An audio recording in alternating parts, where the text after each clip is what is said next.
Para todos nuevamente, les damos la bienvenida a nuestro webinar. En 5 minutos daremos inicio y por ahora voy a darle las instrucciones.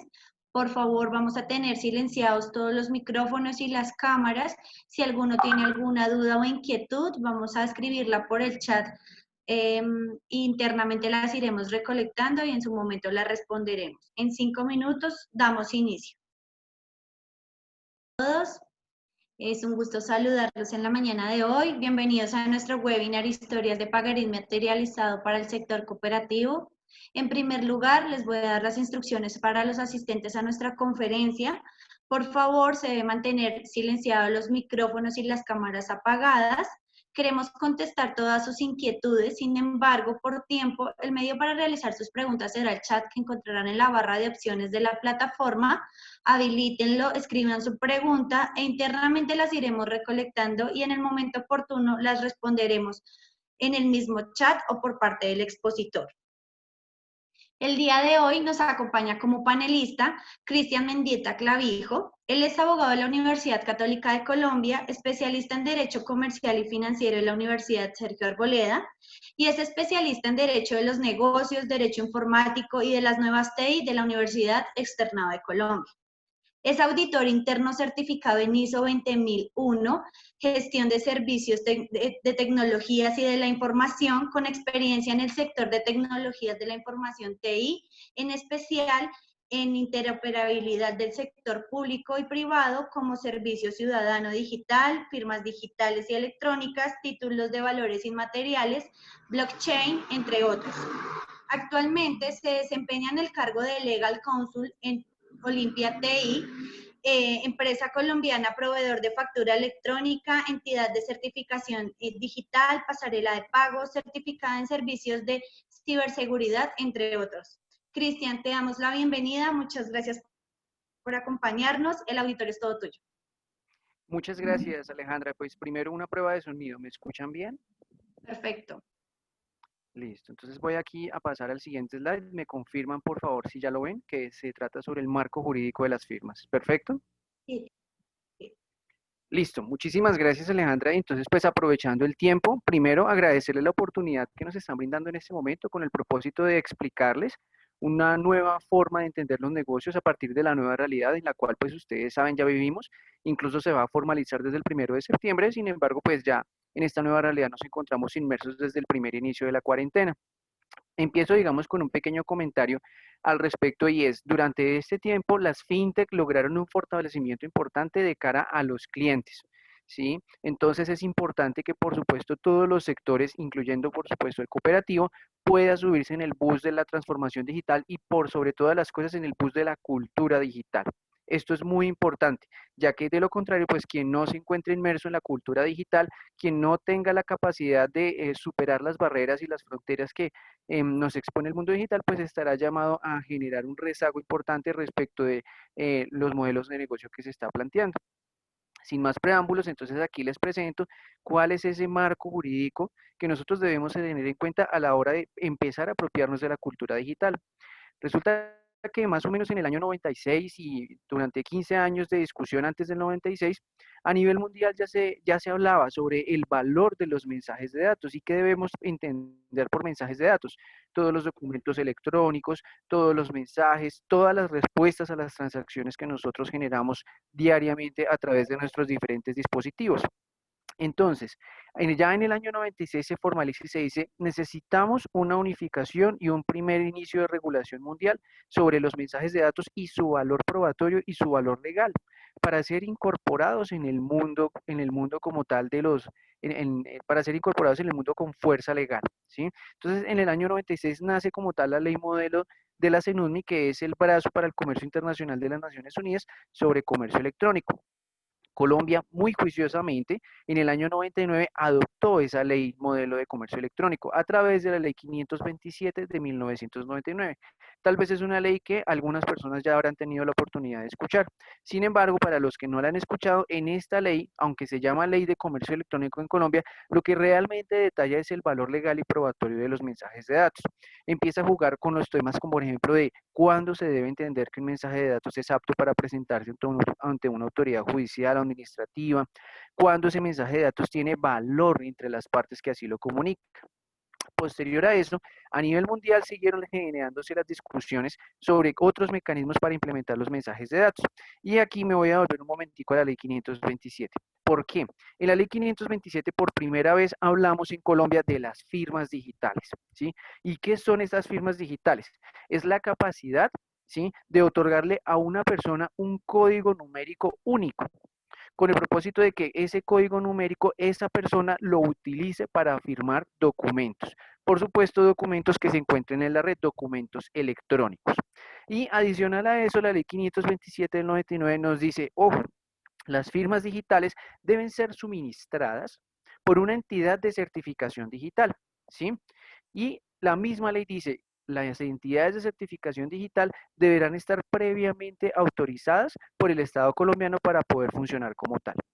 Entonces, la ley 527 nos dice el valor legal de los mensajes de datos, la capacidad legal de las entidades de certificación digital, y por último nos dice la capacidad de las entidades de certificación digital de entregar firmas digitales, entendiendo por estas el sustituto de la firma manuscrita, de tal forma que yo puedo el día de hoy firmar un documento a través de una firma digital con pleno valor legal. Sin embargo, para que por favor tengan esta pequeña cuña muy presente, la tecnología que se usa para las firmas digitales antes de ser firma digital, porque eso es un valor legal que se le da a través de la ley 527 del 99, antes de ser utilizada como firma digital, se utilizaba como sello de seguridad de las comunicaciones electrónicas, ya que ese sello de seguridad permite identificar quién es el remitente de un mensaje y tener la certeza de que una vez enviado el mensaje, dicho mensaje no ha sido modificado. ¿Listo? Para que por favor tengan presente entonces esto, ya que más adelante lo detallaremos con la construcción de los pagarés electrónicos. En el año 2001 nace a nivel mundial la ley modelo de firmas electrónicas. ¿Y esto qué quiere decir? A nivel mundial se dijo, listo, ya implementamos las firmas con terceros de confianza que se llaman entidades de certificación digital. Ahora vamos a abrir un poco más el espectro sin necesidad de vincular a un tercero de confianza, pero con las mismas calidades y los mismos niveles de seguridad. Entonces aquí ya se habla de que una persona podrá firmar no solamente con un código, sino con un mensaje de datos, siempre y cuando esto cumpla ciertas características. Es decir, si yo voy, por ejemplo, a firmar con mi correo electrónico, es muy importante que con la parte con la que se está generando este acto, dicha parte acepte que yo estoy firmando con el correo, porque si no acordamos que ese correo electrónico servirá como firma electrónica, pues simplemente será un correo electrónico que servirá para comunicar algún hecho, algún acto, alguna información, pero no como firma. Entonces, fíjense que cualquier tecnología podrá ser utilizada como firma electrónica, ¿cierto? Siempre y cuando exista o medie un acuerdo entre las partes. ¿Listo? Ya con posterioridad, entonces vamos a ir adentrándonos en el mundo como tal colombiano. Mediante el decreto 3960 del año 2010, por primera vez en Colombia, hablamos de los títulos valores electrónicos. Y ustedes dirán, pensarán, pero ya antes estaba hablando de otra especie. Sí, efectivamente. Desde el año 1993 hasta el año 2010, ¿sí?, hasta antes de la entrada en vigencia del decreto 3960, se hablaba solamente de los valores, como aquellas especies del mercado financiero que sirven para captar recursos del público y generar su negociación a través de la bolsa de valores. Por eso solamente hablamos de valores. Sin embargo, ya en el año 2010 se habló por primera vez entonces de los títulos valores electrónicos, entendiendo por estos, por supuesto, aquellos que se describen en el Código de Comercio, pero que ahora no están condensados en un papel, sino que se encuentran condensados en un mensaje de datos, en un documento electrónico, cumpliendo exactamente con las mismas características del documento físico, es decir, que se encuentre firmado por el deudor. ¿Listo? Ya en el decreto 2364 del año 2012 es donde aterriza en Colombia la ley modelo sobre firmas electrónicas, ¿sí? Entonces, a partir del decreto 2364 del año 2012 ya podemos hablar de otra especie de firmas distintas a las digitales que se llaman firmas electrónicas.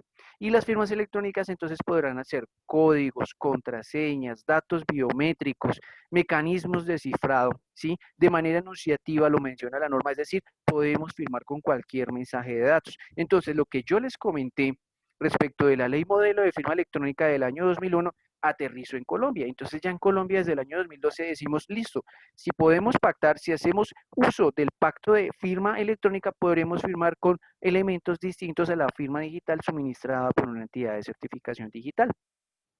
¿Qué pasó en el año 2012 también? Se vino el decreto ley 019 del año 2012, decreto ley antitrámites, y allí se surtió una modificación a la ley 527 de 1999. ¿En qué sentido? En el sentido de que le dijeron a las entidades de certificación digital, mire, usted desde el año 99 que fue creada hasta el año 2012 viene certificando firmas digitales para personas.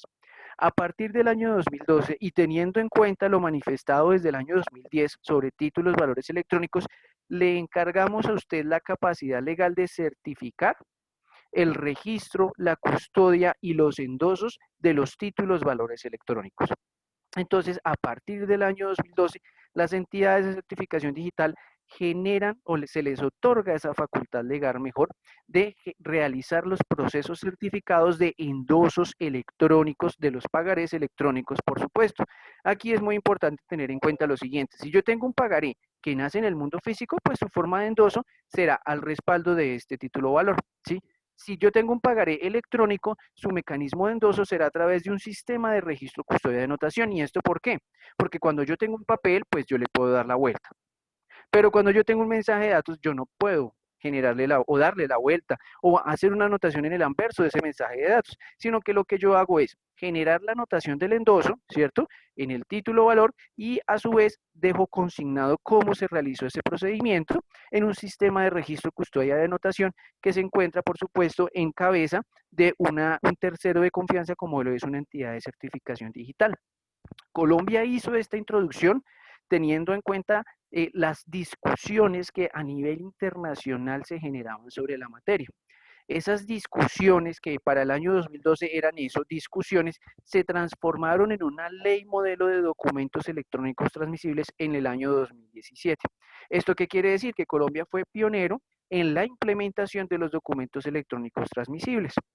Ya con posterioridad, digamos que teniendo ya un marco legal suficiente para poder generar la operación de esta materia, es decir, tener las reglas claras de cómo crear un título o valor electrónico, entonces vinieron la Superintendencia Financiera y la Superintendencia de Sociedades, la última en este año. La Superintendencia Financiera en el año 2018 dijo, mire, los títulos valores, al ser un producto del Código de Comercio, son de libre circulación. Yo no puedo permitir que esto deba casarse con un solo actor.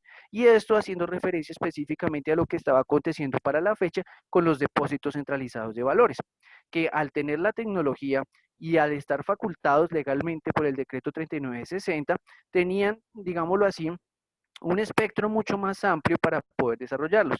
Sin embargo, como yo les comento, en el año 2012 nacen como tal las facultades legales para las entidades de certificación digital.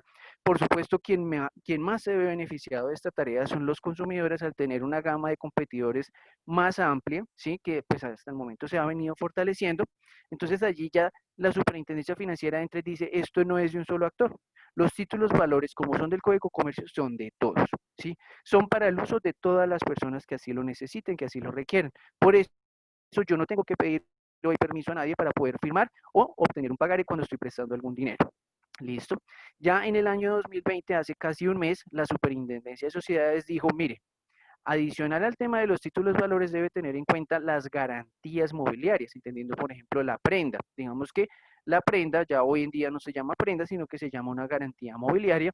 ¿Y qué dijo la Superintendencia de Sociedades? Dijo, la garantía mobiliaria se puede firmar digital o electrónicamente y tiene plenos efectos jurídicos. Y eso solamente ratifica que el marco legal que se ha dado sobre la materia es suficiente para realizar los procesos de inmaterialización. ¿Listo? Entonces, decantado ese marco jurídico rápidamente, entonces vamos a hablar también un poco rápido de las características de las firmas. En Colombia, hablamos específicamente de tres tipos de firmas. La firma manuscrita, que es la que veníamos haciendo con regularidad antes del inicio de esta pandemia, y sin embargo tenemos entonces la firma electrónica. Como yo se los he venido explicando, es un método que involucra el acuerdo de las partes, que involucra algún tipo de mensaje de datos para firmar Y tenemos la firma digital, en donde siempre tendremos por detrás una entidad de certificación digital. Y recuerden, la firma digital tiene la característica de servir como sello de integridad, como sello de seguridad. ¿Listo? En todas las firmas yo necesito dos características esenciales. Y cuando digo todas las firmas, incluyo también la firma manuscrita, ¿sí? Cuando uno firma de manera manuscrita, es decir, cuando uno firma físicamente un documento, ¿sí? Uno debe tener en cuenta dos cosas, la autenticidad y la integridad. ¿Qué debemos entender por autenticidad? La capacidad de decir, la persona que está firmando es quien dice ser. Entonces, en ese evento, cuando nosotros firmamos físicamente, le decimos a Pedro Pérez, acérquese a nuestra oficina, me presta su cédula, realizamos una validación, ¿cierto? Y ya, pues cada quien de ustedes dirá cómo estará realizando la validación de manera manuscrita. Y decimos y constatamos, oiga, Pedro Pérez sí es Pedro Pérez. Y delante del asesor le decimos a Pedro Pérez, firme, ¿cierto? Y si nos queremos sentir un poco más seguros, le decimos, por favor, coloque la huella, ¿cierto? Pero la huella no es sinónimo de firma, y eso está especificado en el Código de Comercio. Poner la huella no es firma. O sea, si yo tengo la huella y no tengo la firma, el documento no está firmado. Si yo tengo la firma sin la huella, efectivamente el documento sí está firmado. Pero ¿por qué podemos constatar que la persona firmó? Porque vimos el acto físico mediante el cual la persona tomó un bolígrafo, un esfero, ¿sí? E impuso la firma dentro del documento. Y allí había una persona que podía validar que eso estaba sucediendo. Entonces ahí, de manera física, tenemos la autenticidad. Ahora, ¿qué pasa con la integridad? Y la integridad, ¿en qué se traduce? En tener la capacidad de decir, yo firmo este documento, ¿cierto? Y a menos que se encuentre algún tipo de autorización, ese documento no debe ser diligenciado. Entonces, si tenemos una solicitud de crédito, ¿cierto? Y no tenemos la instrucción para realizar ese diligenciamiento, ¿sí? Entonces ese documento debe permanecer íntegro después de su firma, es decir, que no se modifica después de haber sido firmado. Si tenemos una solicitud de crédito o un contrato de varias páginas, ¿cierto? Para garantizar la integridad, entonces, ¿qué hacemos? Uno, numeramos las páginas. Entonces, página 1 de 10, 2 de 10, 3 de 10, 4 de 10, etcétera. Cuando queremos un grado un poco medio de seguridad, de integridad, perdón, entonces, ¿qué hacemos? Le ponemos un chulito a cada página. En la parte de arriba de cada página le ponemos un chulito, ¿cierto? Y decimos, pensamos, bueno, la página que no tenga chulito quiere decir que esa página no estaba en el momento de haber firmado. ¿Listo? Ahora, el problema de esa integridad de carácter físico es, uno, en el contrato en ningún momento se especifica o se habla o se dice que el chulito garantizará la integridad del documento. ¿Eso qué quiere decir? Que yo le puedo agregar una página en la persona en el momento de alegar ante un juez o ante una autoridad, es decir, un momento, es que esa hoja no estaba al principio, lo primero que va a decir es, bueno, ¿y ese procedimiento dónde está? ¿Dónde dice que el procedimiento de integridad del documento físico es que todas las páginas deben tener chulito? No, eso no existe, ¿cierto? Entonces, es algo más de cultura que de carácter legal realizar este proceso. Pero si queremos el grado máximo de integridad, entonces vamos a donde el notario. Y el notario, al notario le decimos, póngale un sello de notaría en cada una de las páginas. Póngale un sello verde o rojo grande que dice página en blanco o espacio en blanco en los espacios y las páginas en blanco. ¿Sí? De esa manera, entonces garantizamos ahí sí que ese documento gozará de integridad y es decir, no va a surtir modificaciones después de firmado o en el mejor de los casos es que si surte modificaciones, pues efectivamente uno podrá decir aquí hubo una modificación porque esta página no tiene el sello notarial. Ahora, esas dos virtudes de igual forma necesitamos trasladarlas al mundo electrónico y por eso decía, todas las firmas, sin distingo si se hace de manera física o electrónica, deben cumplir con los mismos elementos, autenticidad e integridad. En la firma electrónica, la autenticidad corre por cuenta de los firmantes o del firmante. Entonces, si ustedes se ponen de acuerdo con su deudor o con su asociado, ¿sí? Sobre el uso de una firma electrónica, entonces ustedes deben decir, ¿cómo yo garantizo que usted es usted? ¿Cierto? Hay procesos de confianza que ya se encuentran decantados y es, por ejemplo, con el cliente que yo ya conozco. ¿Por qué? Resulta que ustedes tienen un cliente, un asociado, ¿sí? Desde hace 5 años. Y desde hace 5 años esa persona maneja el mismo número de teléfono celular y maneja la misma dirección de correo electrónico. Entonces ahí ustedes ya tienen identificada a la persona, ya tienen la autenticidad de la persona, porque ya lo conocieron de forma previa. Pero si no lo conocen de forma previa, entonces necesitarán validar que el número de teléfono celular, que el número, la dirección de correo electrónico y otros datos efectivamente pertenecen a esa persona y ustedes sí están hablando con la persona con la persona que dice ser. Al respecto ya existen diversos y variados mecanismos de identidad digital, todos de ellos por supuesto válidos, porque lo que importa es el grado de certeza con el cual ustedes logran determinar que esa persona es quien dice ser.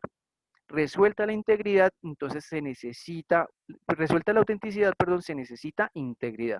Y nuevamente, ¿qué debemos entender por integridad? Que la persona una vez firme el documento, esa firma, que ahora ya no es un grafo, sino puede ser un código, no va a ser utilizada en otros documentos distintos que el deudor nunca ha autorizado, ni tampoco que una vez impuesta la firma, ese documento surtirá, digamos, algún tipo de modificación. Entonces voy a dejar en pausa la integridad de la firma electrónica para entrar con la firma digital y ya les voy a explicar por qué. En la firma digital como valor numérico y como herramienta que es suministrada por una entidad de certificación digital, tenemos que la autenticidad se incorpora a través de un instrumento que se llama certificado digital. El certificado digital es un documento que se encuentra siempre, digamos, en la parte de atrás de todos los mensajes de datos firmados, ¿sí? Es decir, siempre que se firma digitalmente, inmediatamente aparece un certificado digital. Y en ese certificado digital se registra quién es el firmante. ¿Listo? Entonces aquí justamente es muy importante eso, porque la entidad de certificación digital, cuando suministra una firma digital, dice, ah, este es el firmante. Y la integridad ya se desarrolla mediante algoritmos, ¿sí? De tal suerte que cuando el documento ha sido modificado, la firma digital de una vez lo notifica, dice, aquí hubo una modificación. ¿Listo? Entonces nos levanta una banderita roja y nos dice, ojo, aquí hubo una modificación en el documento. La firma no tiene por virtud decir si está mal o está bien. No, lo único que hace, la tecnología es neutra, lo único que hace es levantar una bandera roja y decir, hubo una modificación, que nosotros ya dentro de nuestros efectos jurídicos entenderemos si la modificación está o no está autorizada. ¿Cuándo estaría autorizada? Cuando es un pagaré con espacios en blanco para ser diligenciado, ¿verdad? Entonces ahí sí, pues no hay ningún inconveniente en que se dañe la integridad porque se necesita para poder diligenciar el pagaré. Ahora, fíjense que la tecnología de la firma digital, como yo les venía comentando, es un sello de integridad. Entonces, la manera más fácil para implementar la integridad en las firmas electrónicas, solamente la integridad es agregándole una firma digital de un tercero o la firma digital del acreedor, ¿sí? Entonces, cuando yo tengo una firma electrónica, lo aseguro mediante una firma digital, ¿sí? Porque de esa manera entonces yo voy a tener ese sello de integridad y así lo manifiesto en el documento y ya les voy a mostrar cómo se ve un pacto de uso de firma electrónica. ¿Listo? Entonces, aquí retomamos la autenticidad, ¿sí? Que es tener la certeza de que la persona que está firmando es quien dice ser y que esa firma le corresponde a esa persona, ¿sí? Entonces, en la firma digital tenemos un certificado de firma digital que arroja esa información. Se presume auténtico, ¿cierto? Como presunción de derecho, y esto quiere decir que no admite prueba en contrario. En la firma electrónica siempre, siempre, siempre muy importante, en todos los documentos que se firmen electrónicamente, incluir el pacto de uso de firma electrónica. Sin ese pacto de uso, realmente no estamos ante una firma electrónica, estamos ante un mensaje de datos que podrá llegar a asimilarse a una aceptación, pero no a una firma. Y recuerden que en los títulos valores no es necesario como tal la aceptación, sino que es requisito que esté firmado por el deudor. ¿Listo? Entonces aquí la presunción de la autenticidad se deriva del pacto de uso de la firma electrónica que hayan acordado las partes. Por supuesto que se puede realizar de manera independiente, no hay ningún inconveniente, pero lo aconsejable, lo recomendable para que el documento no pierda unidicidad es que se incluya dentro del mismo documento. ¿Listo? Ahora el aspecto de integridad. ¿Qué pasa con la integridad? Entonces nuevamente, la firma digital utiliza unos algoritmos, ¿cierto? Que ya están previamente probados y certificados por el Organismo Nacional de Acreditación de Colombia para que inmediatamente se coloque la firma y se genere algún tipo de modificación, la firma levante esa bandera roja y nos diga hubo una modificación. Por parte de la firma electrónica existe libertad tecnológica. Yo puedo utilizar cualquier tipo de tecnología, pero digámoslo, en el siglo XXI no tiene mucho sentido inventarse la rueda. Ya está inventada y se llama firma digital. La firma digital, como yo les comentaba al principio, antes de que tuviera los efectos de firma digital, servía como sello de integridad para todos los mensajes de datos. Entonces, lo más fácil es que el documento se encuentre una vez firmado electrónicamente, sobre él caiga una firma digital que garantizará que ese documento permanece íntegro desde el momento de la firma. ¿Listo? ¿Existirán otros mecanismos? Efectivamente, siempre existirán otros mecanismos y tal vez alguna persona piense efectivamente que tiene otros mecanismos de ciframiento de integridad y todos son bienvenidos, ¿sí? Lo importante aquí es contar justamente con ese mecanismo de integridad. Ahora algo muy importante, muy relevante. El mecanismo de integridad debe acompañarse con un mecanismo de legalidad. ¿Y esto qué quiere decir? Que yo a un juez no le puedo entrar a decir, este es mi mecanismo de integridad y yo lo escogí porque este me gustó, porque me parece bonito. No, la ley sí determinó que yo debo escoger un mecanismo de integridad que esté avalado por un tercero, ¿sí? Porque no tiene sentido que yo aplique el mecanismo de integridad y que sea yo el que diga, sí, esto es seguro. Pues seguro será para mí, pero frente a terceros necesitaré demostrar que un tercero de confianza fue el que suministró, avaló, auditó o incorporó el mecanismo de integridad de la firma, de tal forma que yo no me voy a evaluar conmigo mismo, sino que viene un tercero y es el que determina efectivamente que el proceso fue seguro y que el proceso cuenta con la integridad suficiente y necesaria para determinar que el documento permanece firmado después de justamente haber impuesto el acto de suscribir ese documento o de firmarlo. ¿Listo? Entonces, en la integridad de la firma electrónica necesito esos dos mecanismos, el mecanismo técnico y el mecanismo de legalidad para incorporarlo en el mundo jurídico. Aquí viene entonces la prueba, como yo les venía comentando, la prueba de ese documento, ¿listo? Entonces, la prueba de la autenticidad de la integridad en la firma digital se encuentran en el certificado digital. Ese documento que me dice quién lo firmó, ¿cierto? Y que su firma es válida posterior a haberse incorporado, es decir, que no ha arrojado modificaciones. Y ustedes se estarán preguntando en este momento, bueno, ¿y cómo es ese certificado digital? ¿En dónde se ve? No se preocupen que ya les traigo unos ejemplos de certificados digitales. ¿Listo? ¿Cómo es la prueba dentro de la firma electrónica? La firma electrónica, uno, la autenticidad se prueba por medio del acuerdo de uso de la firma electrónica entre las partes. Entonces, en ese evento se debe entender, por supuesto, que la primera prueba es, si yo tengo el pagaré y dentro del pagaré precisamente tengo incorporado el instrumento de pacto de uso de firma electrónica, entonces yo ya le puedo decir al juez o a la autoridad, mire, aquí las partes, o yo acordé con mi deudor, ¿cierto? En el momento de la firma que se iban a utilizar firmas electrónicas. Y la prueba de la integridad.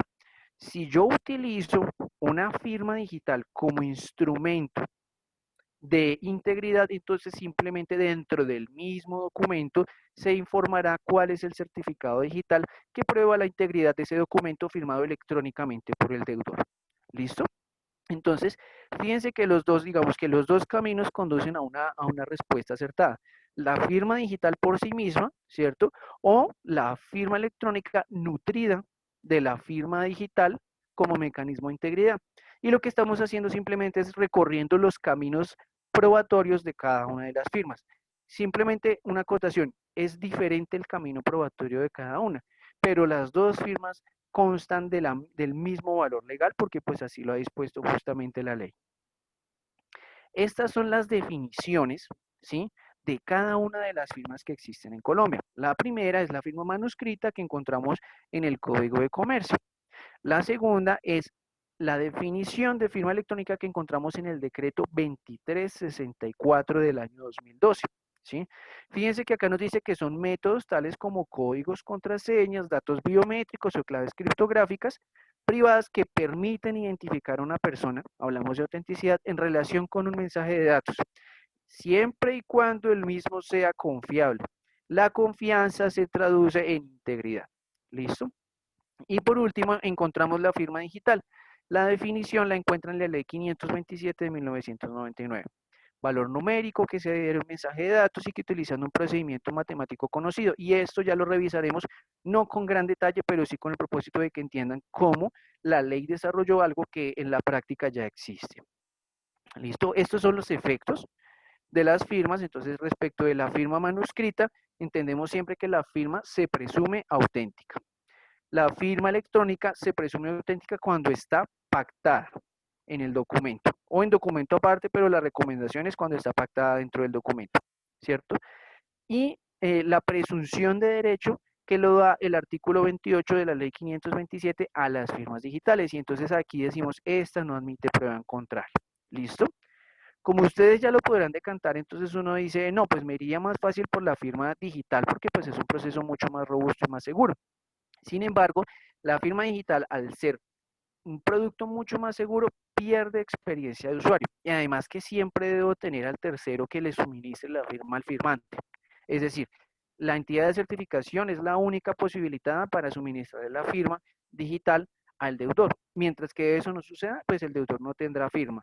Entonces, por eso uno dice, un momento, si yo puedo recorrer el camino probatorio fácilmente de las firmas electrónicas, pues me iría entonces por el camino de las firmas electrónicas constatando que son procesos masivos, ¿sí? Que la firma electrónica es mucho más dable y mucho más utilizable para procesos masivos, para una experiencia mejorada con cada uno de los clientes, ¿listo? En la firma digital hablamos más o menos de que la firma digital se utiliza, por ejemplo, por los representantes legales, para firmar ciertos actos o contratos de una mayor cuantía, que necesitan solamente una carga demostrativa, que no dependen de un andamiaje de un sistema informático. ¿Listo? Y por supuesto, pues esta firma entonces tendrá un peso probatorio diferente. ¿Sí? ¿Listo? Ahora, pasamos entonces a desarrollar rápidamente la definición de firma electrónica. Entonces, fíjense que la firma electrónica nos dice que son métodos tales como, y aquí lo que encuentran es un desglose de la definición. Entonces, un método es un modo ordenado y sistemático de proceder a realizar algo. Códigos, contraseñas, datos biométricos, entonces podré utilizar mecanismos de cifrado, mecanismos de comunicación segura, ¿cierto? Como por ejemplo, claves dinámicas, ¿sí? Entonces, ¿yo puedo firmar con una clave dinámica? Sí, claro. Lo que pasa es que normalmente la utilizamos para recuperar cuentas perdidas, ¿sí? Cuando vamos a ingresar a una banca virtual, cuando vamos a ingresar a una cuenta de una red social, se nos olvidó la contraseña. Entonces, ¿qué nos dice la red social? Le vamos a enviar una clave temporal a su dirección de correo electrónico registrada. Fíjese que ahí yo estoy utilizando una clave temporal para autenticarme, pero en ningún momento la estoy utilizando para firma. ¿Por qué? Porque no está pactado. ¿Listo? Entonces yo puedo utilizar la misma tecnología y decirle a los asociados o a sus clientes, decirles, mire, le voy a enviar una clave temporal para que la ingrese en un sistema informático o para que la comunique, ¿cierto? A un sistema diferente con el propósito de que firme los documentos. Entonces, listo, entonces voy a firmar con la clave, ¿sí ven? Es la misma clave, pero el uso cambia cuando las partes cambian justamente o acuerdan cambiar el uso. Entonces, un mecanismo común y seguro es firmar por medio de claves temporales, ya que pues esta clave se le envía directamente a la persona y solamente la persona en principio tiene acceso al sistema informático al que se está enviando la clave. ¿Listo? Importantísimo, que la clave permita identificar a la persona, ¿sí? Entonces, fíjense que aquí debe existir un enrolamiento previo de tal manera que yo tenga la certeza de que al correo electrónico al que estoy enviando la clave, efectivamente es el correo de esa persona y esa persona es la que tiene acceso a ese correo. ¿Listo? Lo último, por supuesto, ya se presume, porque pues si yo tengo mi correo, pero yo le suministro la clave a otras personas, yo soy el responsable de lo que pase con eso. Así como cuando yo le entrego la tarjeta de débito a la persona, le doy la clave, y prácticamente después no me puedo quejar, después no puedo decir, no, pero es que yo no fui el que lo hice. No, pues sí, efectivamente usted no fue el que lo hizo, pero usted entregó las herramientas que eran de uso exclusivo y por lo tanto se entiende como si usted lo hubiera hecho. ¿Listo? Siempre y cuando el mismo sea confiable y apropiado. Entonces aquí recuerden, la confiabilidad se desprende de la integridad que yo le suministre al documento electrónicamente firmado. Estos son algunos tipos de firma electrónica. Entonces, fíjense que cuando la norma aquí, perdón, me devuelvo, ¿cierto? Me dice que yo puedo firmar con códigos, contraseñas, datos biométricos o claves criptográficas privadas. Realmente lo que me está diciendo en otro tipo de lenguaje es firme biométricamente, firme con un OTP, One Time Password o clave dinámica, firme con una clave estática o firme con mecanismos de cifrado fuertes. ¿Listo? Entonces, eh, existe una amplia gama para poder realizar el proceso de firma electrónica, ¿cierto? Lo importante que es que el método se acompañe de elementos de seguridad que permitan realizar ese proceso de firma electrónica. ¿Listo? Nuevamente, presunción de autenticidad. Entonces, quien provee la firma electrónica deberá probar la seguridad. ¿Cómo se prueba la seguridad? Sencillo. Cuando caiga la firma electrónica del cliente o del usuario, si el del deudor, cuando caiga la firma electrónica, inmediatamente yo le agrego ese sello de seguridad, que ese sello de seguridad va a ser mío, ¿sí? Es como si un notario en el mundo físico me dijera, tome, le presto el sello, y el sello está avalado por mí. Y le, bueno, gracias, señor notario. Obviamente le tendré que pagar al señor notario lo que tenga que valer la prestada del sello, pero entonces yo ya cojo un sello de integridad y a todos los documentos le voy a poner ese espacio en blanco. ¿Listo? Para garantizar que el documento no va a ser modificado o que si va a ser modificado, pues cuenta con la autorización. Y muy importante en este punto, nuevamente, y lo reitero, el pacto de uso de firma electrónica. Ese no puede faltar, sin ese no hay firma. Aquí un ejemplo. Este es el ejemplo, digamos, real de los pagarés que genera Olimpia, ¿sí? A propio nombre, no para los clientes, sino a propio nombre. Entonces, fíjense que acá, dentro del pagaré, se incorporan estas cláusulas, ¿listo? En el caso de la cláusula 14 ya se las explicaré. Primero miremos la cláusula número 13. Firma electrónica del pagaré. Las partes acuerdan que los mecanismos o técnicas de identificación personal u autenticación electrónica que las partes han acordado usar para la firma electrónica de este pagaré cumplen los requisitos de firma electrónica del decreto 2364, ley 527 y demás normas. ¿Listo? ¿Esto qué está garantizando? Que las partes acuerdan que se va a utilizar un código, una clave dinámica, ¿sí? Como instrumento de firma electrónica. Ahora, pasemos entonces a la cláusula 14. Ley de circulación. Recuerden que yo les decía, cuando yo tengo un pagaré físico, le doy la vuelta. Y cuando le doy la vuelta, allí coloco el endoso. Y esto es un modelo para los que pues, requieran realizar el modelo de endoso. ¿Sí? La ley de circulación cambia, porque la ley de circulación que dice que cuando es un título valor a la orden o al portador, quiere decir que el endoso está en el anverso del documento. Yo le doy la vuelta, lo endoso y listo. Ahí está el endoso y no está en ninguna otra parte. Y entonces el que esté nombrado allí en ese endoso y tenga el título valor es el legítimo tenedor de los derechos de ese pagaré. Aquí nuevamente el sistema cambia, porque yo ya no tengo un PDF y le doy la vuelta porque pues no funciona así, es imposible. Entonces, ¿qué es lo que hago? Creo un sistema que registra los endosos electrónicos, ¿sí? Y en ese sistema que registra los endosos electrónicos coloco A se lo endosó a B, en propiedad, con o sin responsabilidad, en garantía o en procuración. Eso ya depende del modelo de negocio. ¿Quién es el legítimo tenedor de los derechos de ese pagaré? El que aparezca en el sistema, como último tenedor o como legítimo tenedor. Esa es la persona que tendrá los derechos de ese pagaré. Y entonces fíjense que por eso la ley dice, ojo que esto no se le puede encargar a cualquiera. Esto es para un tercero de confianza, que previamente aprobado por la ley puede realizarlo. Y por eso entonces hablamos de que son las entidades de certificación digital o los depósitos centralizados de valores los que pueden efectuar este procedimiento. Recientemente ustedes se habrán dado cuenta que respecto a la factura electrónica como título valor, la DIAN también ya dijo, yo soy el tercero de confianza exclusivo para el endoso de las facturas electrónicas. Entonces ya vamos llegándonos, digamos, rodeándonos de algunos terceros de absoluta confianza que pueden suministrar este tipo de mecanismos. Y por supuesto, para cerrar esta explicación de la cláusula 14, a esos títulos valores, ¿sí? Que se consignan en libros donde se informa quién es el legítimo tenedor, a esos títulos valores ya no los llamamos a la orden o al portador, sino que los llamamos es nominativos. ¿Listo? Como ustedes se podrán dar cuenta acá, aquí acto seguido hay un espacio, ¿cierto? Para que ahí caiga la firma electrónica del cliente.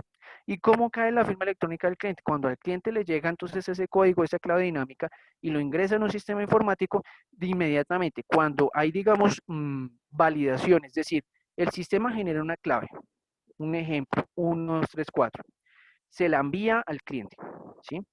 Y cuando se la envía al cliente, entonces al cliente le llega la clave, 1, 2, 3, 4. Y le dicen, esa clave es temporal, debe ingresarla dentro de los siguientes 30 segundos, ¿sí? Entonces, cuando justamente ya la persona lo ingresa, el sistema valida, es que la clave que yo envié es igual a la que yo recibí por parte de la persona. Hay coincidencia. Entonces, cuando hay coincidencia, esa clave cae dentro del documento. ¿Listo? Por último, dentro del ejemplo, fíjense que en la parte inferior dice integridad y no repudio por firma digital. Este documento está firmado digitalmente por el acreedor, únicamente para efectos de conservar la integridad y el no repudio de la firma electrónica del deudor. Cuando yo sumo autenticidad más integridad, me da no repudio. ¿Qué quiere decir el no repudio? Que la persona no puede sustraerse de haber firmado el documento. ¿Listo? Entonces, fíjense que aquí también es muy importante agregar esta nota. ¿Por qué? Porque en este documento va a caer una firma digital y esa firma digital es del acreedor. ¿Pero con qué propósito?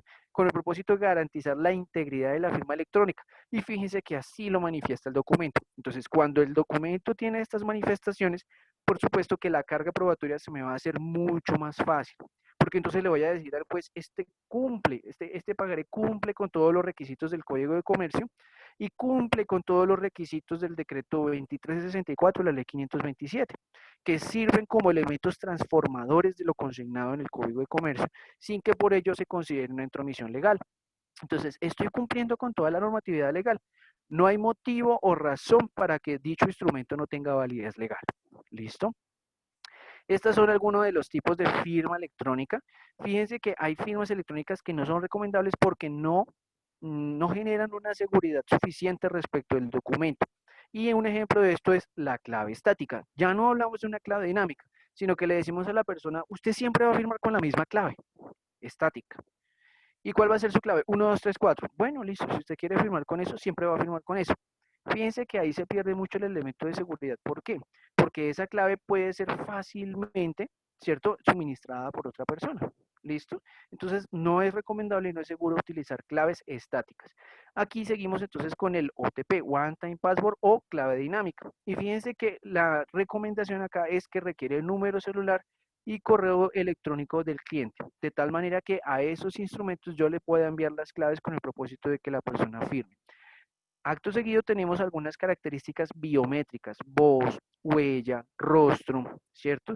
Que sean bases propias o que sean contra la registraduría, en donde tendremos algunas de nivel medio y otras de nivel alto. Por supuesto, el nivel alto siempre se podrá incorporar, lo que pasa es que el nivel alto, pues, también tiene un costo mayor. ¿Listo? En la parte derecha entonces se encontrarán, digamos, los tipos de documentos que se pueden firmar. ¿Listo? Entonces aquí tenemos el tipo de documento y aquí tenemos el listado de los documentos. Muy importante tener en cuenta a la hora de escoger una firma electrónica, tener en cuenta el riesgo jurídico y el riesgo económico para poder ser implementada. ¿Listo? Ahora pasamos rápidamente al desglose de la definición de firma digital.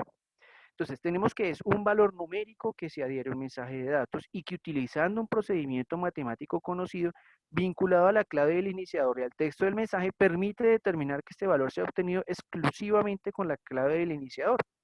Entonces uno empieza a pensar y uno, bueno, la definición está rápida, está difícil de coger. Entonces si la desglosamos, un valor numérico, ese valor numérico ya está definido qué características tiene utilizando un procedimiento matemático conocido. Ese procedimiento matemático conocido ya también está establecido y decantado por la ley, ¿listo? Y ya lo vamos a ver rápidamente. Y que se encuentre vinculado a la clave iniciador es una tarea que se desprende como tal de las entidades de certificación digital. Empezamos, valor numérico, ¿listo? ¿Qué es ese valor numérico? Aquí traje un ejemplo. Esto es una calculadora hash que ustedes la pueden encontrar en internet de la misma manera, calculadora hash, ¿sí? SHA-256 es la longitud de bits que tiene esa característica. ¿Y eso qué quiere decir? Entre más larga sea, más segura es. Y lo que hace realmente este algoritmo es obtener de un mensaje de datos o de un documento electrónico, cualquiera que sea, ¿cierto? Una clave única, un número único que le corresponde a ese documento electrónico. Entonces hablamos prácticamente del ADN de ese documento electrónico, que es un ADN único y que lo diferencia de todos los demás. ¿Listo? Para este ejemplo, entonces, fíjense que en la parte izquierda de sus pantallas coloquen documento PDF. Cuando le digo calculen el valor hash, ese valor hash empieza por 4C, 431, etcétera. Pero supongamos, yo digo, pues eso se ve feo porque le faltó el punto final. Entonces le agrego el punto final, que es el ejercicio, el segundo ejercicio. Cuando le agrego ese punto final, fíjense que el valor hash cambia drástica y radicalmente. Ya no es el mismo.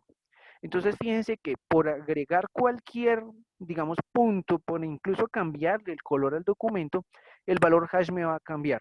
De esta manera, entonces, se puede detallar cuando un documento ha perdido integridad. Pero también, si yo no lo modifico, si yo respeto la norma de no modificarlo, o si no cuento con la autorización para no modificarlo y ese documento permanece incólume, es decir, sin modificación, fíjense que estoy también teniendo otro valor adicional muy interesante. ¿Qué pasa con un ADN único? Hace que el documento sea original. Entonces ya no tengo simplemente un documento de mensaje de datos, tengo un documento original que se distingue de todos los demás documentos electrónicos en el mundo. Haciendo el símil de la persona, si yo tengo el ADN de una persona, puedo, por supuesto, constatar que esa persona es única en el mundo por sus características de ADN, que se pueden parecer a otros, sí, efectivamente. Pero cuando entro a revisar su ADN, puedo decir, este ADN no se repite en nadie más. De igual forma pasa con la calculadora hash. Entonces, cuando yo tengo el valor hash de un documento electrónico, puede decir, listo, ya tengo un documento que es único en el mundo, y cuando yo hablo de un documento único en el mundo, hablo de una característica legal que se llama originalidad. Ahora vamos a hablar del procedimiento matemático del que habla la definición. El procedimiento matemático fue creado en el año 1979 y el procedimiento matemático se llama RSA por las iniciales de los matemáticos que la descubrieron, o bueno, que la crearon más bien, no que la descubrieron, sino que la crearon. Entonces, ¿ellos qué hicieron? Dijeron, es muy difícil con una sola clave comunicar todo, entonces vamos a crear dos claves, ¿cierto? Vamos a generar un par de llaves y hagan de cuenta, esta es la llave de seguridad de la puerta, ¿sí? Solamente se abre cuando yo introduzco las dos llaves al mismo tiempo, ¿cierto? Y las giro en el mismo sentido. Así mismo pasa, pero en el mundo matemático. Entonces, ellos dicen, vamos a crear un sistema que sea capaz de generar dos llaves, ¿sí? De tal forma que cuando yo cierre la puerta con una llave, solamente se va a poder abrir cuando yo inserte las dos llaves. De lo contrario, no se va a poder abrir. ¿Y eso qué implica? Que van a existir un par de llaves, perdón, una pública y una privada. ¿Listo? Y cada par de llaves son únicas en el mundo. No se repiten. Ese par de llaves no se va a repetir con ningún otro par de llaves. Esa también es otra característica esencial de este tipo de sistema. ¿Para qué sirve la llave privada? La llave privada es la que le entregan al firmante y le dicen, tome. Esta es la llave privada con la que usted va a firmar. ¿Listo? No se la entrega a nadie porque esto es realmente su firma. Si usted se la entrega a alguien es bajo su responsabilidad. Y fíjense que acá entonces es usada por el firmante. Cuando yo incrusto o inserto la llave privada dentro de un documento que voy a firmar, ¿qué es lo que está haciendo realmente? Esa llave privada contiene dos algoritmos, ¿sí? El algoritmo SHA-256, que lo vimos hace un momento, y una parte del algoritmo de RSA que lo que hace es, una vez se genera el SHA-256, lo oculta al mundo.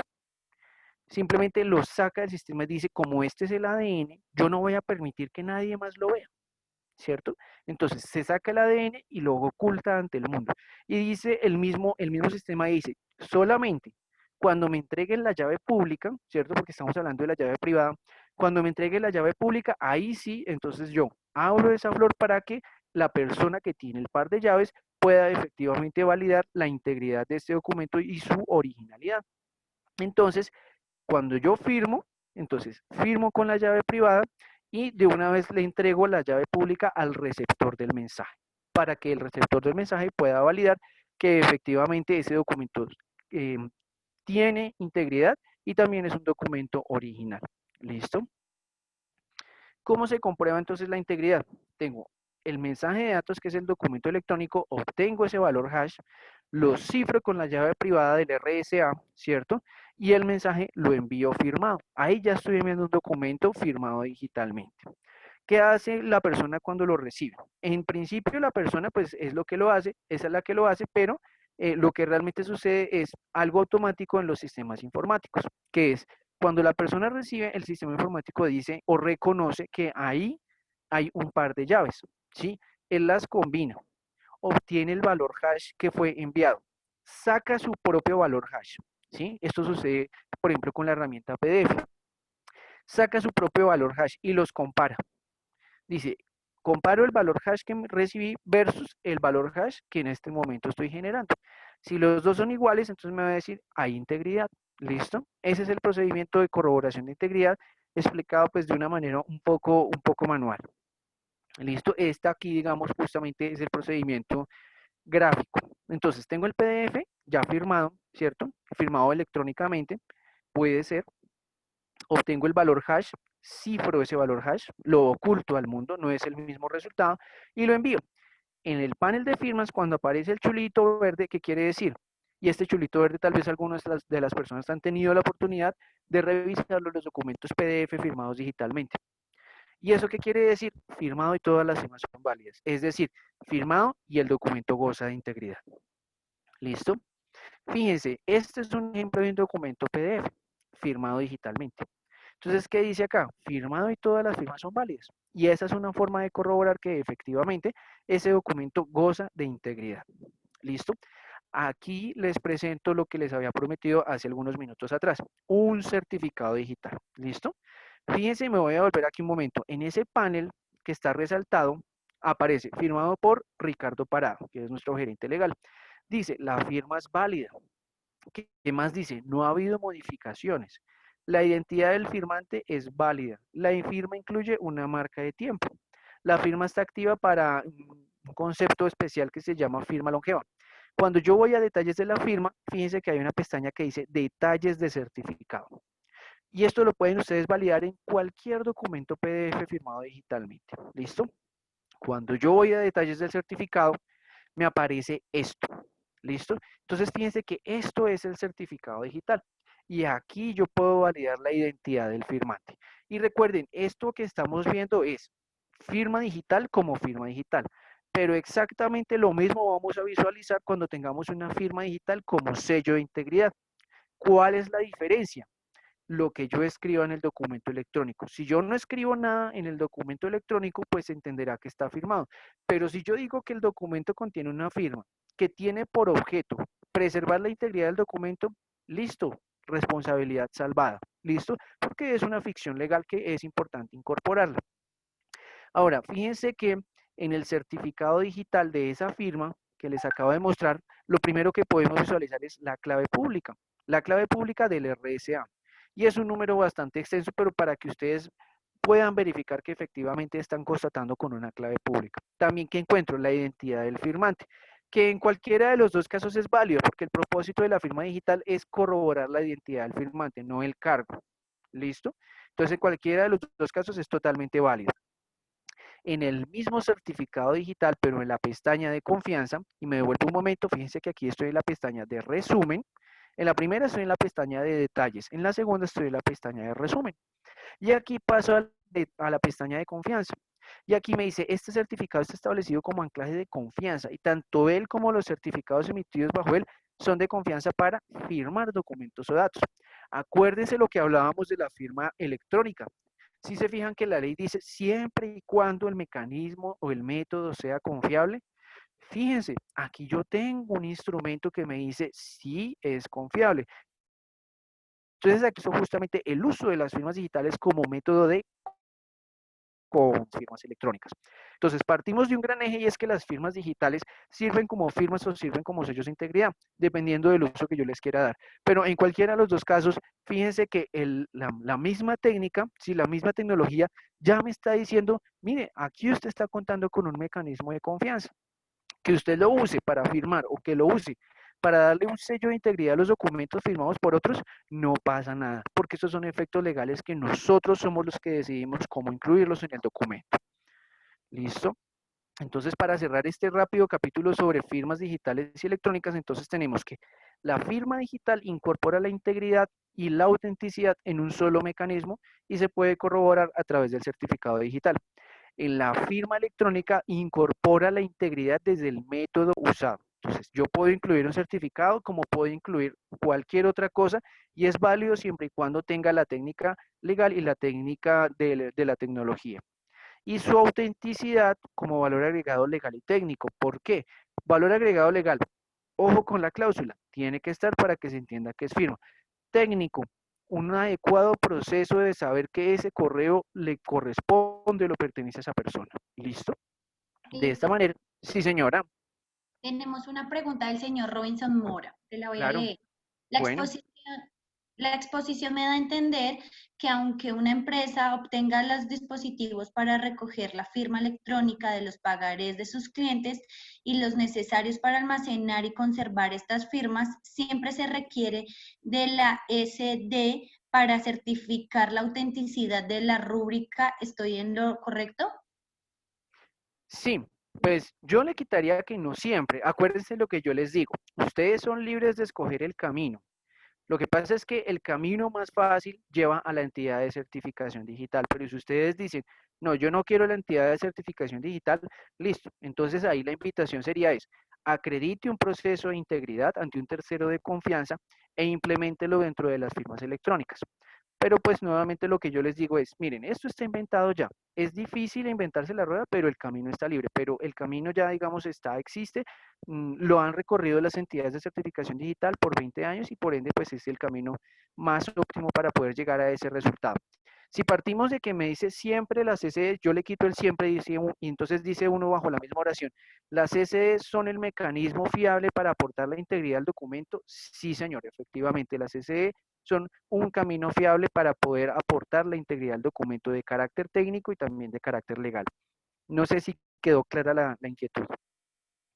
Y no nos ha escrito nada por el momento. Bueno, Muchas gracias. esperemos que nos escriba Recuerda que entonces. nos quedan 6 minutos.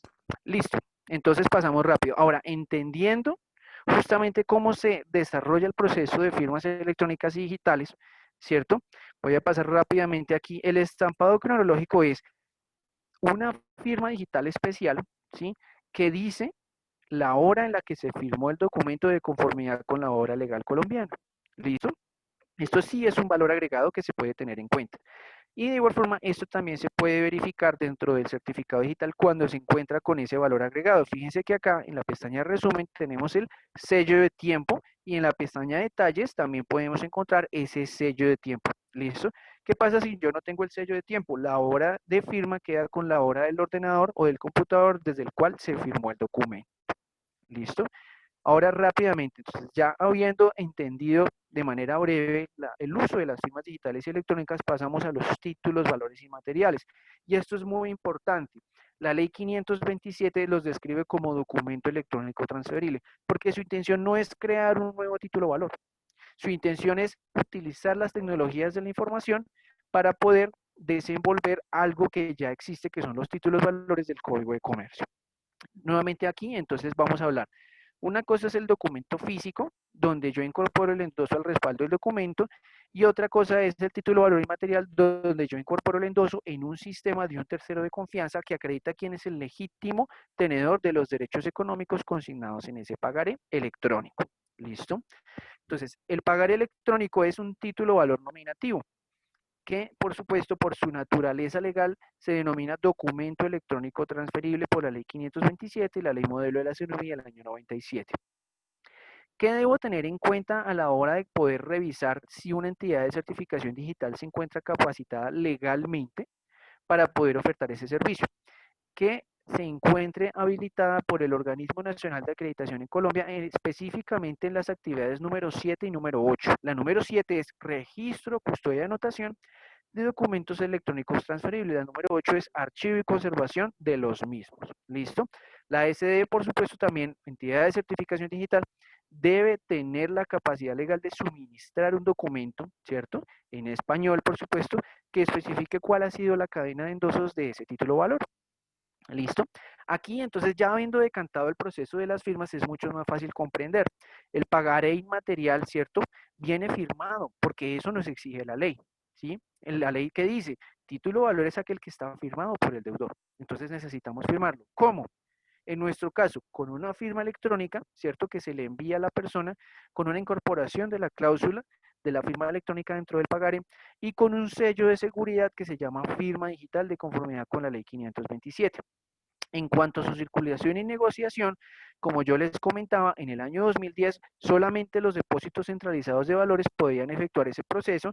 Sin embargo, en el año 2012 se le da la facultad legal a las entidades de certificación digital. Entonces, para el sector financiero en específico, y esto pues a manera de ejemplificación, tenemos que se puede realizar por uno u otro camino sin ningún inconveniente porque ya la superintendencia lo aclaró en ese concepto del año 2018 y para todos los demás sectores, a menos de que exista una regulación especial, por supuesto existe libertad de poder llevar los endosos electrónicos certificados a través de una entidad de certificación digital. ¿Listo? Este es el Muchas proceso de... gracias. Sí, Cristian, señor. discúlpame. Sí, Tenemos señor. otra pregunta. Claro. ¿Qué grado de seguridad tiene este tipo de firmas? Nos pregunta el señor Edgar Moreno. Bien, el grado de seguridad, si se refiere al tipo de firma electrónica, entendiendo por supuesto que es la que permite tener grados altos, medios o bajos de seguridad, el grado de seguridad dependerá de la calidad de enrolamiento que yo le realice a la persona. Si yo le realizo a la persona nueva, y hablando de personas nuevas, ¿sí? De asociados nuevos o de deudores nuevos, si yo le digo a ese asociado nuevo, bueno, vamos a realizar el proceso de enrolamiento seguro. ¿Y cómo es el proceso de enrolamiento seguro? Aparece frente a la cámara, ¿cierto? Genere alguna prueba de vida, como por ejemplo sonría, gire la cabeza a la derecha o a la izquierda, de tal forma que el sistema pueda reconocer que se encuentra frente a un rostro vivo. Y después se le dice a esa persona, tómele la foto a la cédula por el anverso y por el reverso, ¿cierto? Yo tomo esos documentos, los analizo a través de algoritmos y de sistemas de información y me arroja un resultado que me dice, mire, esta persona es quien dice ser en un 91%. ¿Sí? Entonces ahí estoy frente a un proceso de enrolamiento alto. Entonces yo digo, ah, bueno, listo. Entonces confío en este proceso de enrolamiento y le digo a la persona, suministrame su teléfono celular. Cuando la persona me suministra el número de teléfono celular, entonces yo le puedo entregar a través de ese número de teléfono celular un código, una clave dinámica con la cual le voy a decir, con esto va a firmar. Entonces fíjense que ahí el proceso de enrolamiento es seguro. ¿Qué pasa si, digamos, yo digo, no, pero no tengo la plata para eso, necesito otro proceso de enrolamiento? Preguntas reto. Entonces yo puedo conocer a la persona a través de las preguntas reto que solamente él sabe. Entonces me conecto con un buró de crédito y le digo, bueno, suministrame el servicio de preguntas reto. Y listo. Entonces le voy a hacer a esa persona 6 preguntas que solamente él sabe. Si todas las contesta correctamente a través de la llamada telefónica, entonces yo digo, ah, sí, yo estoy frente a la persona que es quien dice ser, sin necesidad de verlo. ¿Sí ven? Entonces el proceso de seguridad de la firma depende del proceso de enrolamiento. Una vez el proceso de enrolamiento esté decantado, entonces ahí yo ya puedo enviarle la información para que me firme y tengo la certeza de que la persona es quien dice ser y está firmando esa persona. ¿Listo? Muchas gracias, Cristian. Tenemos Bueno, otra pregunta que sí, complementa la del señor Robbins. claro. Dice, yo como cooperativa presento a un juez un pagaré firmado electrónicamente sin que se medie una SD, ¿presta mérito ejecutivo? Bien, ese caso es interesante. ¿Por qué presta mérito ejecutivo el título de valor? Porque se encuentra firmado por parte del deudor. Si está sin la SD, hay un inconveniente, que es, uno, la autenticidad sí se presume, pero la integridad debe probarse. Entonces, si ustedes presentan un documento firmado electrónicamente, pero sin ningún sello de integridad, ¿cierto? Entonces, pues puede haber mandamiento ejecutivo de pago, pero se va a caer, ¿sí? Porque pues obviamente el documento no puede demostrar por sí mismo o por medio de un tercero de confianza, ¿cierto? O por medio de un proceso de peritazgo que el documento constó con la característica de integridad, es decir, que no ha habido modificaciones después de su firma. Eso es muy relevante de demostrarlo. ¿Cómo? Existe libertad tecnológica, la SD ya digamos, la tiene apropiada, pero yo debo demostrar, eso sí lo debo demostrar, que el documento después de firmado no ha sufrido modificaciones. Y debe generarse, pues, por supuesto, un sistema tecnológico que lo pueda mostrar acompañado de un tercero, ¿cierto? Que no necesariamente la SD, pero sí debe ser un tercero que garantice que ese proceso fue seguro mediante, pues, un documento que se debe aportar. Entonces, el camino probatorio puede ser más largo, ¿cierto? Y puede, pues digamos, de alguna forma cojear en el transcurso del proceso ejecutivo, es viable, pero pues por supuesto no es recomendable porque probablemente sí, o sea, existen los elementos suficientes para atacar el mandamiento ejecutivo de pago por carecer de las virtudes óptimas de las tecnologías de la información. ¿Listo? Gracias, Cristian. Tenemos otra pregunta por Sí, parte señora. del señor Daniel Fernando. Dice, ¿en Claro. qué otros países de Latinoamérica se tiene experiencia en este tipo de pagares inmaterializados? Bueno, en pagarés inmaterializados tengo conocimiento que lo han desarrollado en Brasil y en Perú. También en México, en algunos aspectos. Realmente no, no tengo referencia de otros países. Sé que Argentina hasta ahora está empezando a incursionar. Hasta ahora, digamos, están empezando a estudiar como tal ese caso. ¿Listo? Y Colombia sí ya viene, digamos, desde el año 2010, viene en un proceso fuerte de uso de los pagares electrónicos. Hay que reconocerlo que Deceval fue el primero que abrió las puertas y nos abrió unos caminos interesantes y ya de ahí en adelante, pues los demás actores que lo estén desarrollando. ¿Listo? Tenemos una más, qué pena, Cristian. Claro, tranquila. Por parte de la señora Clara Montiel, dice, en la letra de cambio, ¿qué espacios son obligatorios llenar y qué tan importante es la huella? Bien, pues el proceso de huella de una letra de cambio no reviste como tal la necesidad. ¿Por qué colocamos el proceso de huella? Para que cuando la persona diga que no firmó, yo le pueda decir, no, pero es que la huella también es como mecanismo de aceptación. Usted puso la huella voluntariamente. Pero recuerde que la huella no es firma dentro de la letra de cambio. En cuanto a la pregunta de lo mínimo que debe contener una letra de cambio, realmente tendría que revisar en estos momentos el Código de Comercio para poder validar efectivamente cuáles son las características mínimas de la letra de cambio. En cuanto a las tecnologías de la información, les puedo confirmar que la letra de cambio, por supuesto, al constatar como con su firma nada más, es susceptible de ser inmaterializada. ¿Listo? Entonces, simplemente lo que uno hace es recoger los requisitos del Código de Comercio, implantarlos en un documento electrónico, ¿cierto? Y buscar el mecanismo de firma de dicha letra de cambio. Entonces, es totalmente viable realizar ese proceso también. Cristian, tenemos otra pregunta. Claro. Dice, ¿qué errores se pueden cometer por parte del usuario o entidad que hagan que el pagaré inmaterializado no sea cobrable? Que por ejemplo lo diligencien mal. De igual forma, o sea, los riesgos casi que se pueden traducir del mundo físico al mundo electrónico. Entonces, un riesgo es que por supuesto se diligencie mal porque hay actividades que no son suplidas por los sistemas informáticos aún, ¿sí? Si yo quiero diligenciar un pagaré, pues necesito poner un pagaré inmaterializado, en este caso necesito poner a una persona a que coloque los valores, ¿sí? Lo importante aquí, digamos, en el proceso inmaterializado es que se hace más seguro. ¿Por qué? Porque entonces yo le pido a la persona, dependiendo del cliente, le puedo pedir hasta 2 y 3 confirmaciones del valor. Incluso le puedo poner una vista previa. Le digo, así se vería su pagaré diligenciado. ¿Está seguro? Entonces, de esa manera yo garantizo que la persona no se vaya a equivocar realizando el diligenciamiento del pagaré. ¿Qué pasa si el pagaré se pierde? Nuevamente, aquí no existen como tal, digamos, reglas de procedimiento especial. Yo tengo la posibilidad de acudir a la justicia y decir, venga, es que se me perdió un pagaré y necesito realizar el proceso de construirlo nuevamente, ¿sí? Y a eso le llamamos en el sistema jurídico cancelación y reposición de título valor. Entonces, las personas dicen, no, pero ¿qué tal que se pierda? Mire, no, por supuesto, no hay ningún sistema 100% seguro creado por el ser humano. Todos los sistemas tienen en mayor o menor grado la posibilidad de falla. Lo importante es que cuando ese sistema, o sea, prever que si el sistema falla, yo tenga los elementos y las herramientas suficientes para poder recuperar ese documento electrónico. ¿Qué otra característica puede haber en cuanto al tema de los errores? Previendo justamente los errores, ¿qué es lo que uno hace? En un sistema principal tiene el pagar electrónico y sin embargo en un sistema alterno que debe tener una distancia de más de 20 kilómetros de diámetro, ¿cierto? Yo tengo una copia de toda esa información, de tal manera que si se llegara a perder el primero, ¿cierto? Yo tengo justamente una copia de respaldo donde me está garantizando que tengo el mismo pagaré original. Y adicional a eso, si por algún motivo a pesar de contar con los 20 kilómetros, es decir, tembló prácticamente en toda la ciudad y todo se cayó, ¿cierto? Entonces yo tengo de igual forma la posibilidad legal de hacer la cancelación y reposición de un título valor y el juez estará en la obligación entonces de entregarme el sustituto del pagaré que prestará los mismos efectos jurídicos que el original. ¿Listo? Listo, muchas gracias, Cristian. Bueno, entonces avanzamos rápidamente.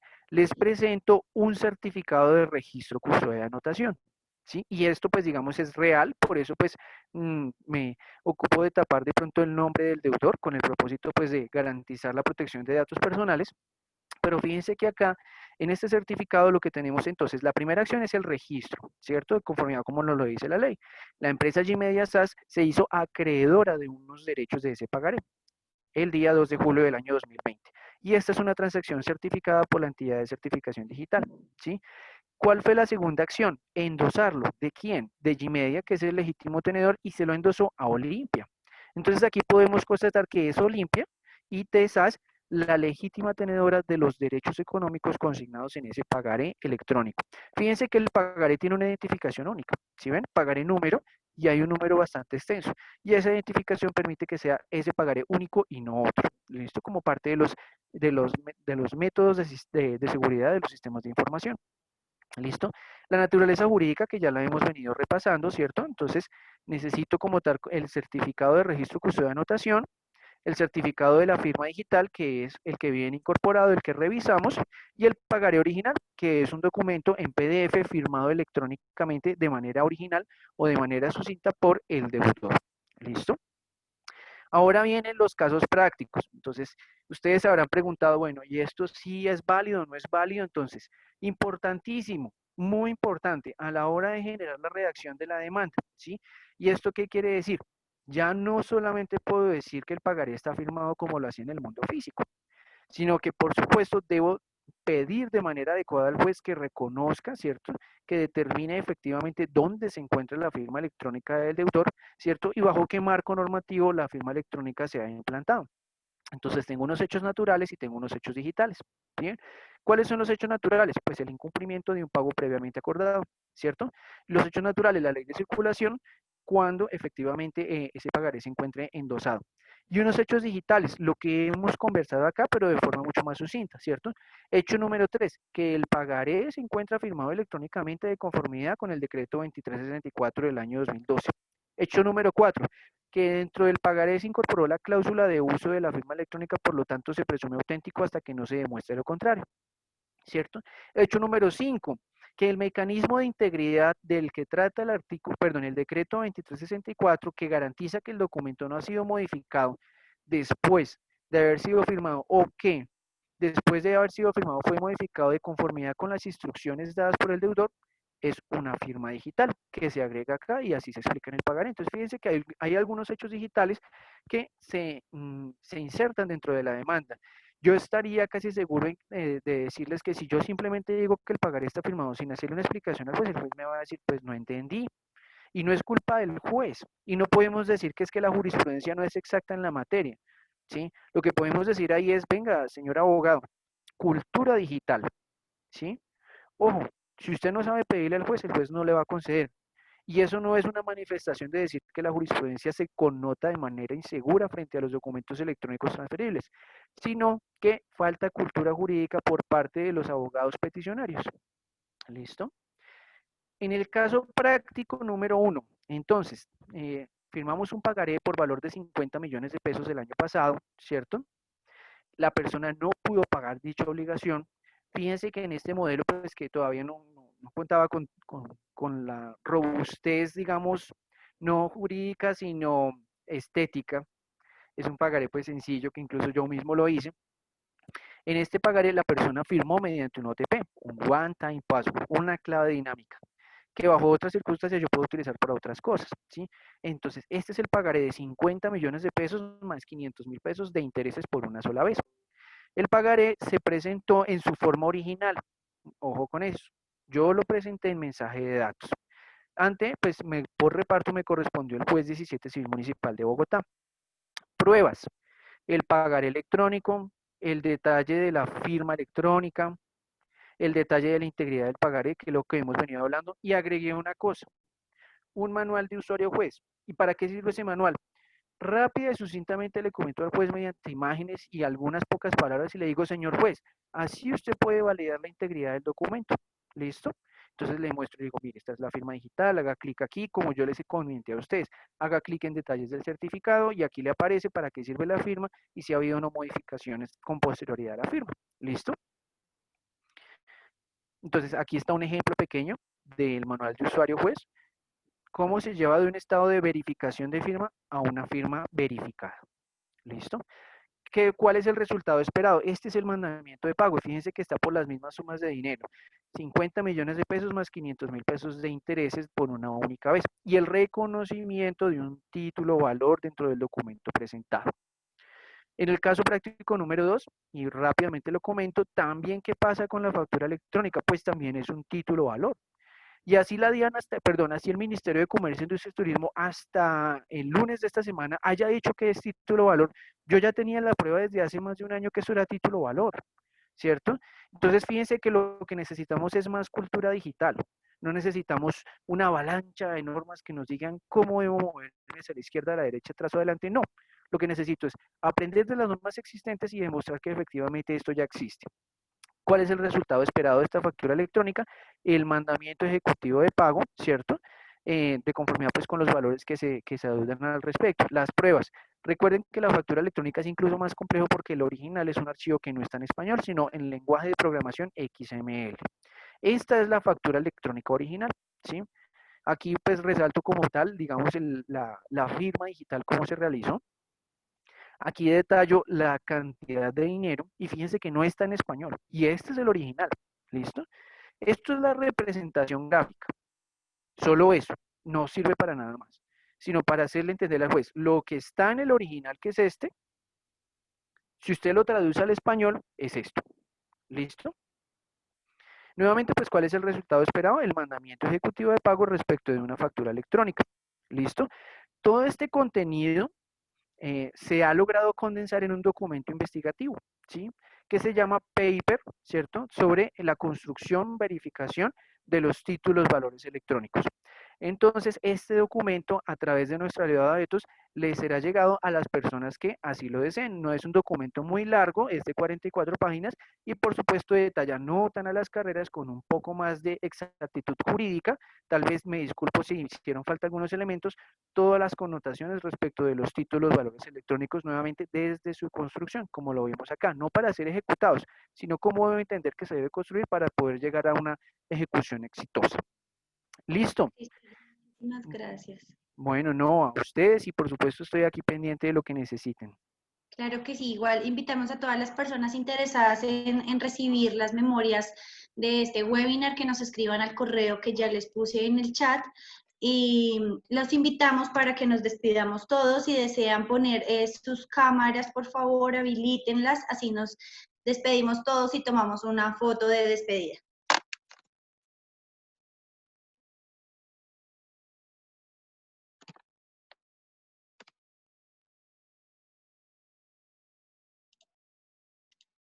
Listo.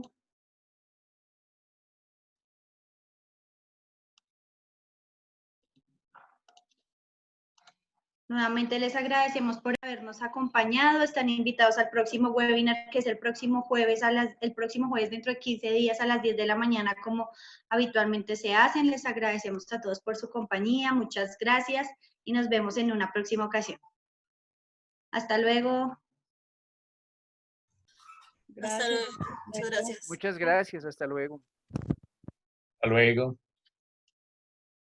Hasta luego, muchas gracias.